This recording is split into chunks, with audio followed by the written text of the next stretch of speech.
എല്ലാവർക്കും നമസ്കാരം. ഞാൻ സരിതാ മഹേശ്വരൻ.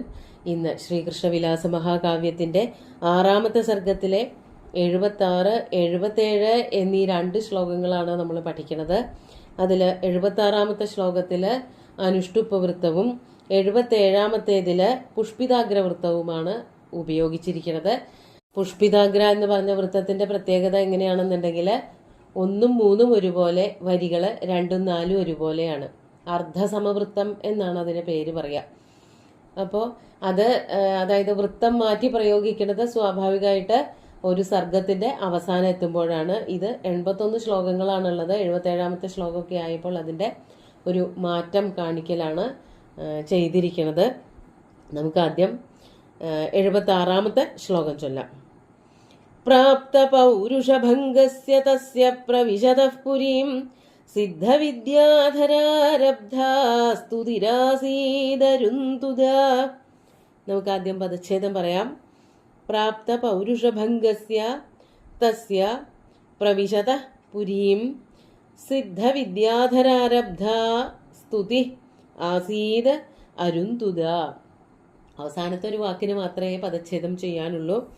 എന്താണ് ഇവിടെ പറയണത് എന്നാണെങ്കിൽ, കഴിഞ്ഞ ദിവസം പറഞ്ഞു നിർത്തിയത് വളരെ വേഗത്തിൽ ആനപ്പുറത്ത് കയറിയിട്ട് ആനയെ വേഗത്തിൽ ഓടിച്ചിട്ടൊക്കെയാണ് ഇന്ദ്രൻ തൻ്റെ കൊട്ടാരത്തിലേക്ക് വന്നതെന്നാണ്.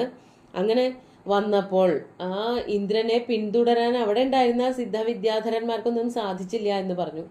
എന്നാൽ അമരാവതിയിലുണ്ടായിരുന്ന സുധർമ്മ എന്ന് പറഞ്ഞ സദസ്സിലുണ്ടായിരുന്ന സിദ്ധ വിദ്യാധരന്മാര്, അതുപോലെ ഗന്ധർവന്മാരൊക്കെ ഇവരെ ഇന്ദ്രനെ സ്വാഗതം ചെയ്യുമ്പോൾ സ്വാഭാവികമായിട്ട് പാടുന്ന സ്തുതിഗീതങ്ങളൊക്കെ ഉണ്ട്.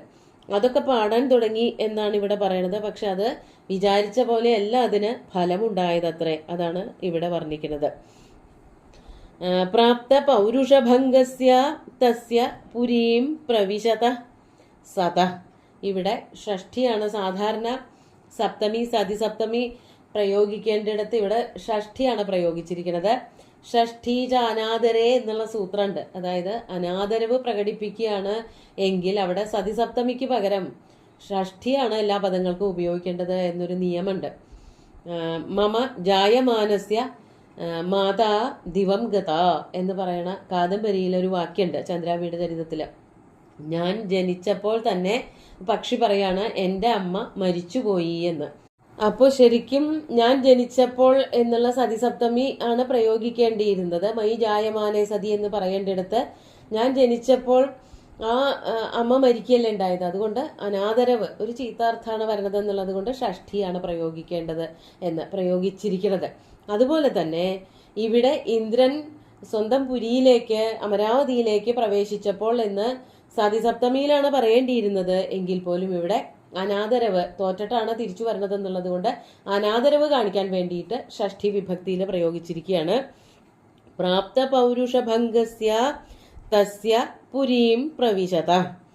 പൗരുഷമൊക്കെ അടങ്ങിയിട്ട്, തൻ്റെ പൗരുഷമൊന്നും ഒരു പൗരുഷമല്ല, ശ്രീകൃഷ്ണന്റെ മുമ്പിൽ എല്ലാം തോറ്റ് മടങ്ങേണ്ടി വന്നു എന്നുള്ള ആ ഒരു അവസ്ഥയില് പ്രാപ്ത പൗരുഷഭംഗം, പുരുഷഭാവത്തിന്റെ പുരുഷകാരത്തിന്റെ ഭംഗമാണ് അവിടെ ഇന്ദ്രന് സംഭവിച്ചതെന്നുള്ളത് കൊണ്ട് അങ്ങനെ തോറ്റു പിന്മടങ്ങി വരുന്ന തസ്യ പുരീം പ്രവിശത, അങ്ങനെയുള്ള ആ ഇന്ദ്രൻ പുരിയിലേക്ക് പ്രവേശിച്ചപ്പോൾ എന്ന് അർത്ഥം.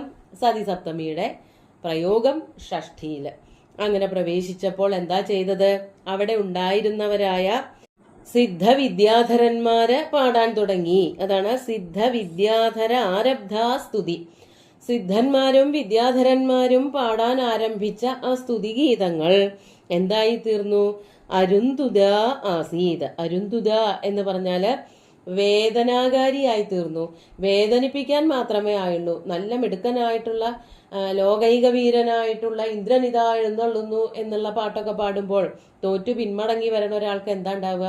സ്വാഭാവികമായിട്ട് മനസ്സിന് വളരെയധികം വേദന ഉണ്ടാവും. അതന്നെയാണ് ഇന്ദ്രനുണ്ടായത്. കൃഷ്ണന്റെ മുമ്പിൽ തോറ്റിട്ട് തിരിച്ചു വന്നപ്പോൾ ഇത് ഒരു നിയമ നടപടി എന്നുള്ളത് പോലെ അവിടെ കൂടിയിട്ടുള്ള വൈതാളികന്മാര്, പാട്ടുപാടാൻ വേണ്ടി നിയോഗിക്കപ്പെട്ട സിദ്ധവിദ്യാധരന്മാരൊക്കെ കൂടിയിട്ട് ഇന്ദ്രനെ സ്തുതിച്ച് പാട്ടുപാടി. പക്ഷെ ആ പാട്ട് വളരെ വേദനാജനകമായി തീർന്നു. തന്റെ പൗരുഷം തോറ്റുപോയല്ലോ എന്ന് വിചാരിച്ച് ഇന്ദ്രൻ വളരെയധികം വിഷമിച്ചു എന്നാണ് ഇവിടെ നിന്ന് മനസ്സിലാക്കാൻ പറ്റുക. അരുന്തുത എന്ന് പറഞ്ഞാല് വേദന ഉളവാക്കുന്നത്, നമ്മളെ കുത്തി നോവിക്കുന്നത്, അങ്ങനെയുള്ളൊരു സ്തുതിയായി തീർന്നു ഇന്ദ്രനെ സ്തുതിച്ച് പാടിയ പാട്ടുകൾ. അപ്പോൾ അങ്ങനെ ഇന്ദ്രൻ തിരിച്ച് തൻ്റെ കൊട്ടാരത്തിലെത്തി എന്ന് പറഞ്ഞുകൊണ്ട് ആ ഒരു സന്ദർഭം അവിടെ അവസാനിപ്പിക്കുകയാണ് ചെയ്യണത്. ഇനി തിരിച്ച് ഗോവർദ്ധന പർവ്വതത്തിലെ കഥ തന്നെയാണ് വർണ്ണിക്കുന്നത്. 77-ാമത്തെ ശ്ലോകം നോക്കൂ. അഥ ദിവി ശിഥിലേ വലാഹകാനാം പ്രളയവിധാന പടീയസാം സമാജേ കരധൃത പൃഥിവീധരം സഭാഷ്പസുതമവലോക്യ ജഗാദനന്ദഗോപ. ആദ്യം പദച്ഛേദം നോക്കാം. അഥ ദിവി ശിഥിലേ വലാഹകാനാം പ്രളയവിധാനപടീയസാം സമാജേ കരധൃത പൃഥിവീധരം സബാഷ്പ സുതം അവലോക്യ ജഗാദ നന്ദഗോപ. അപ്പോൾ ഇന്ദ്രൻ തിരിച്ചുപോയി, മേഘങ്ങളൊന്നും കാണാനില്ലാതെയായി. ആ സമയത്ത് നന്ദഗോപർ എന്താ ചെയ്തത് എന്നാണ് പറയണത്. അഥ നന്ദഗോപ. അനന്തരം മഴയൊക്കെ ഒഴിഞ്ഞുപോയി, ആകാശമൊക്കെ തെളിഞ്ഞു. അപ്പോൾ നന്ദഗോപര് എന്താ ചെയ്തത്? ദിവി പ്രളയവിധാന പടീയസാം വലാഹകാനാം സമാജേ ശിഥിലേ. പ്രളയവിധാന പടീയസ്സുകൾ, പ്രളയത്തെ ഉണ്ടാക്കാൻ കഴിവുള്ളവരായ, അതാണ് പ്രളയവിധാന പടീയസ്. അതായത് പടു, പടീയാൻ, പടീയഹ, പടീയസ എന്നൊക്കെ പറഞ്ഞാൽ പടു എന്ന് പറഞ്ഞാൽ തന്നെ നല്ല കഴിവുള്ളവര് എന്നാണ് അർത്ഥം.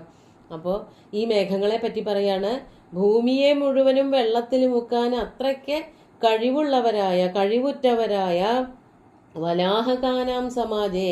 വലാഹകങ്ങള് മേഘങ്ങളുടെ സമാജം, കൂട്ടം. അവ ശിഥിലേ, അവ ഒക്കെ കാറ്റിൽ പറന്നു പോയപ്പോൾ, കാറ്റടിച്ചിട്ട് എല്ലാ മേഘങ്ങളും പോയി എന്ന് പറഞ്ഞുല്ലോ. എല്ലാ മേഘങ്ങളും പോയി, ആനയും പോയി, ഇന്ദ്രനും പോയി, ആകാശമൊക്കെ തെളിഞ്ഞു. അങ്ങനെ എല്ലാം അവിടെ നിന്ന് ഒഴിഞ്ഞു പോയപ്പോൾ വലാഹകാനാം സമാജേ ശിഥിലേ സതി. അവിടെ സതി സപ്തമി തന്നെയാണ്. അപ്പൊ എന്താ ഉണ്ടായത്? നന്ദഗോപൻ എന്താ ചെയ്തത്?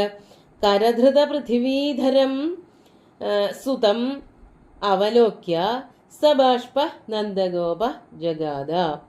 കരധൃത പൃഥിവീധരം സുതം. സുതം അവലോക്യ, സുതനെ, പുത്രനെ നോക്കിയിട്ട്. എങ്ങനെയുള്ള പുത്രനെയാ നോക്കണത്? കരധൃത പൃഥിവീധരം, കയ്യിൽ ധരിച്ച പൃഥിവിയോടുകൂടിയവൻ. അതായത് മഴയൊക്കെ മാറി, മേഘങ്ങളൊക്കെ ഒഴിഞ്ഞുപോയി, ഇന്ദ്രൻ പോയി, ഐരാവതം പോയി, എല്ലാവരും പോയിട്ടും കയ്യിലുണ്ടായിരുന്ന ആ പർവ്വതത്തിനെ നിലത്ത് വെച്ചില്ല ഉണ്ണികൃഷ്ണൻ. എന്തുകൊണ്ടെന്നുണ്ടെങ്കിൽ അത് തീരുമാനമായിട്ടില്ല. ഇന്ദ്രൻ പോയി എന്നോ അല്ലെങ്കിൽ ഇനി മഴ വന്നു എന്നൊന്നും, മഴ വരില്ല എന്നൊന്നും പറയാൻ പറ്റില്ല. അതുകൊണ്ട് ശ്രീകൃഷ്ണൻ കുറച്ചു നേരം കൂടിയും തൻ്റെ കയ്യിൽ ആ പർവ്വതവും ഏറ്റി നിന്നു. അതുകൊണ്ടാണ് അങ്ങനെ പറയണത്. കരധൃത പൃഥ്വീധരം. പൃഥ്വീധര എന്ന് പറഞ്ഞാൽ പർവ്വതം, അതായത് ഗോവർദ്ധന പർവ്വതം. കയ്യിൽ ധരിച്ച ആ പർവ്വതത്തോടു കൂടിയിട്ട്, അല്ലെങ്കിൽ കയ്യിൽ പർവ്വതത്തെ ധരിച്ചു കൊണ്ട് നിൽക്കുന്ന സുതം, തൻ്റെ പുത്രനെ ഉണ്ണികൃഷ്ണനെ അവലോക്യ, വളരെ സ്നേഹത്തോടു കൂടി നോക്കിയിട്ട്. സ്നേഹത്തോടു കൂടി നോക്കിയിട്ട് എങ്ങനെയാ മനസ്സിലാക്കാൻ പറ്റുക? സബാഷ്പ, കണ്ണുനീരോട് കൂടിയിട്ട്. അതായത് എന്തിനാ അവിടെ കരയണത് എന്നാണെങ്കിൽ പലതരത്തിൽ അതിനർത്ഥം പറയാൻ പറ്റും. നന്ദഗോപൻ എന്തുകൊണ്ടായിരിക്കും ശ്രീകൃഷ്ണനെ കണ്ടിട്ട്, ആ ഒരു നിൽപ്പ് കണ്ടിട്ട് കരഞ്ഞത്? തൻ്റെ പുത്രനാണ്, എന്നിട്ട് ഈ ലോകരെ മുഴുവനും രക്ഷിച്ചു. ഇത്ര വലിയ മഴ വന്നിട്ട് പോലും അതിൽ നിന്ന് ലോകരെ മുഴുവനും രക്ഷിക്കാൻ തൻ്റെ പുത്രന് സാധിച്ചു എന്നുള്ളതിൻ്റെയൊക്കെ സന്തോഷക്കണ്ണീര്. മാത്രമല്ല ഉണ്ണിക്കണ്ണൻ ഇതൊക്കെ ഏറ്റി നിൽക്കുന്നത് കൊണ്ട് കയ്യിന് എന്തെങ്കിലും വയ്യായികയുണ്ടോ, ബുദ്ധിമുട്ടുകളുണ്ടോ എന്നൊക്കെ ആലോചിച്ചിട്ട് തൻ്റെ പുത്രന്റെ ആരോഗ്യത്തെക്കുറിച്ച് അങ്ങനെ ചിന്തിച്ചു കൊണ്ടുണ്ടായ കണ്ണീര്. അങ്ങനെ പലതരത്തിലുള്ള കണ്ണീരിന്റെ പ്രവാഹമായിരുന്നു. സബാഷ്പ നന്ദഗോപ. അങ്ങനെ കണ്ണീരണിഞ്ഞ മുഖത്തോടുകൂടിയ നന്ദഗോപര് ജഗാദ, ഇപ്രകാരം പറഞ്ഞു എന്നർത്ഥം. ശ്രീകൃഷ്ണനോട് പറയുകയായിരിക്കും. എന്താവും പറയണ്ടാവുക? കുട്ടാ, നീ ഇനി കയ്യിൽ നിന്ന് ആ പർവ്വതത്തിനെ ഒന്ന് താഴത്തേക്ക് ഇറക്കി വെക്കൂ എന്നാവും സ്വാഭാവികമായിട്ട് പറയണ്ടാവുക. അതായത് എല്ലാ ദുരിതങ്ങളും മാറിയല്ലോ, മഴയും മഴക്കാറും ഒക്കെ മാറി. ഇനി എന്തിനാ നീ ഇങ്ങനെ വളരെ ബുദ്ധിമുട്ടി ഈ പർവ്വതം കയ്യിൽ വെച്ചുകൊണ്ടിരിക്കുന്നത്? തിരിച്ച് താഴേക്ക് ഇറക്കി വെക്കൂ എന്ന് പറയുന്നതാണ്. അത് അടുത്ത ദിവസത്തെ ശ്ലോകത്തിൽ നമുക്ക് കാണാം. ഇന്ന് ഈ ശ്ലോകങ്ങൾ ഒന്നുകൂടി ചൊല്ലി നോക്കാം. പ്രാപ്ത പൗരുഷഭംഗസ്യ തസ്യ പ്രവിശതഃ പുരീം സിദ്ധവിദ്യാധരാരബ്ധാ സ്തുതിരാസീദജുന്തുദ അഥ ദിവിശിഥിലേ വലാഹകാനാം പ്രളയവിധാനപടീയസാം സമാജേ കരധൃത പൃഥിവീധരം സബാഷ്പസുതമവലോക്യ ജഗാദ നന്ദഗോപ.